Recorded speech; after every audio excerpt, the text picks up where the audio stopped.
Puno hvala studentima. Ja bih sada najavila profesora Zdravka Pekanika, predsjednika Zavoda za anatomiju Medicinskog fakulteta.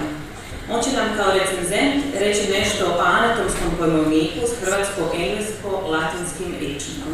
Izvolite. Zahvaljujem.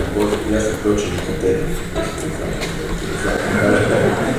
Dakle, pozdravljam uvaženi goste, docenta Vodanovića. Žao mi je što ne mogu pozdraviti izravno profesora Kerosa, vidim njegovu suprugu, te mogu da mu prenesiti pozdrave.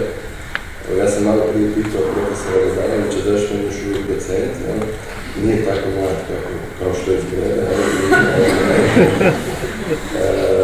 Zapravo, bio sam iznenađen do sada, nisam uopće prigovorio da je zapravo sve 4 studije u redu i zapravo sudjelovao u Srednjikove i nadam se da se neće desiti da neće napisati dovoljno radova pa da ne može napredovati. Dakle, to je, želim kazati da se možda kod nas premalo cijeni zapravo na neki način to pisanje udžbenika. Evo ja imam konkretno kod sebe na katedri slučaj da imam čovjeka koji je napisao udžbenik anatomije, a zapravo neće moći napredovati jer neće imati one znanstvene.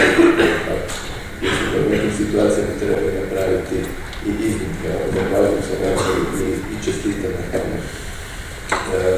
Vjerujem većina vas je polagala anatomiju i znaju da se često rješavaju problema sa nazivljem, da nas se nekad smetalo hrvatsko nazivlje. Ja se sjećam jednu dobrodošlju, sestra mi nazvala prevodila knjigu i pitam kako se kaže sakralna kost.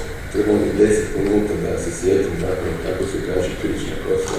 Dakle, tako da mi je s jedne strane jako drago mi je ono što sam ovdje vidio da je postignuto visoko suglasje i da je knjiga ipak izašla. Obično, kad su jezikoslovci u pitanju, oni se dogovore oko 1290 riječi, onda knjiga mi izađe jer se ne dogovore oko onih 10 riječi. I čestitam, naravno, u ovom priručniku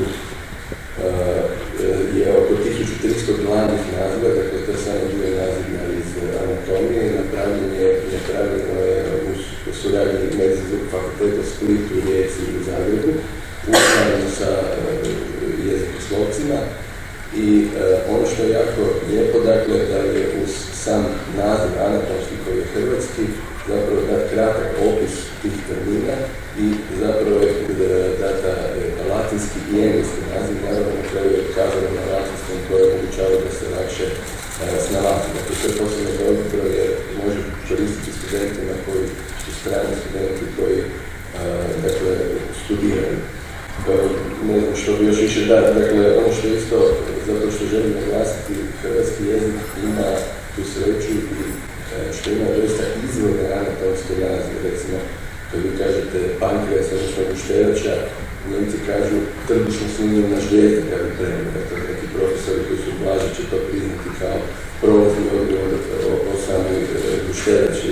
Dakle, hoću reći da mi imamo doista prekrasne nazive, da to treba njegovati priručnik je doista to jako lijepo napravio. Ja bih potaknuo autore dakle, da možda ga i prošire u nekim budućim vremenima, da docent Vodanović će imati snage za to. Ono što je zapravo još zanimljivo, dakle, da su znači, podijeljeni na termine na preporučene, dopuštene i nepreporučene, što je jako dobro za mnoge stvari postoji cijeli niz termina termina žargonizma.